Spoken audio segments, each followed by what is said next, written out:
Hello guys, welcome to my channel. আজ আমি তোমাদেরকে ভারতের নয়া দিল্লিতে অবস্থিত লাল কিল্লা, যা মুঘল সম্রাট শাহজাহান 1638 থেকে 1648 সালে নির্মাণ করেন। তো চলো বেশি কথা না বলে দেখানো যায়। সো আমি যেখানে থাকি সেখান থেকে আমার কাছে মেট্রো স্টেশন হলো JJIT নয়ডা সেক্টর বাসার। এখান থেকে আমি মেট্রো ধরে মান্ডি হাউস যাব, মান্ডি হাউস থেকে লাল কিল্লা যাব। সো যারা দিল্লি থেকে আসবে তারা লাল কিল্লা মেট্রো স্টেশন ডাইরেক্ট মেট্রো পেয়ে যাবে ও বাসও পেয়ে যাবে।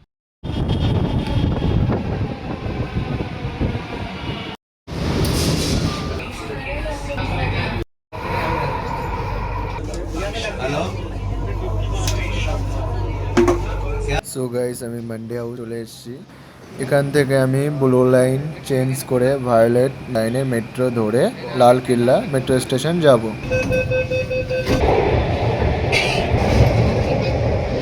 ফাইনালি লাল কিল্লা মেট্রো স্টেশন চলে আসলাম।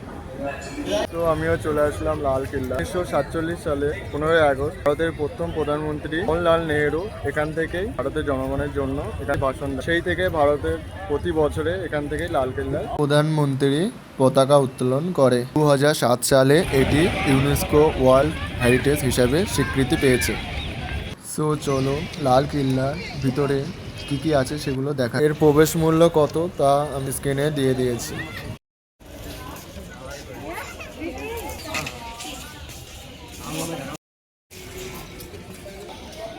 গেট থেকে ঢুকেই আমরা ফার্স্টে দেখতে পাবো একটা মার্কেট, যা মিনা মার্কেট নামে পরিচিত।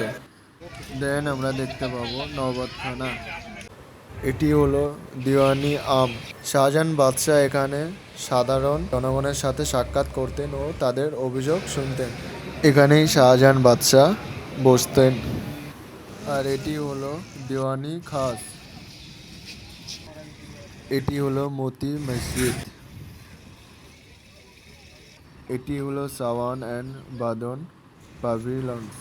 এটা সেম অপর পাশে আরেকটা আছে। এটি হলো জাফর মাহাল।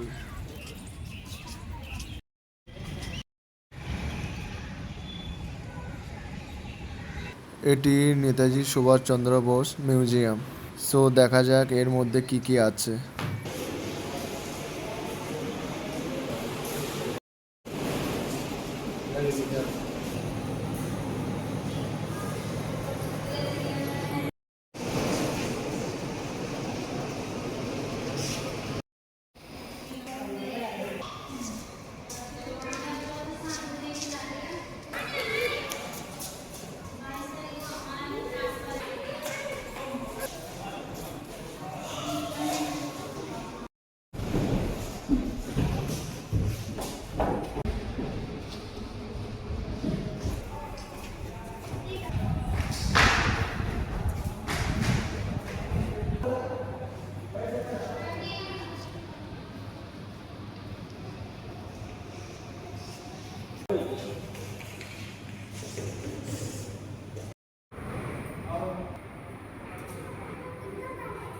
আর এই মিউজিয়ামটি হলো ইয়াদি জালিয়ান মিউজিয়াম। সো চলো দেখা যাক ভিতরে কি কি আছে।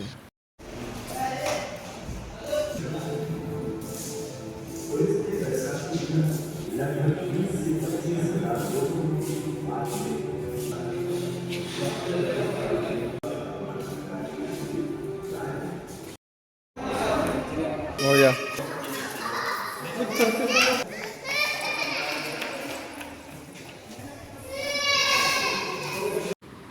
এটি 1857 সালের ইন্ডিপেন্ডেন্সের মিউজিয়াম।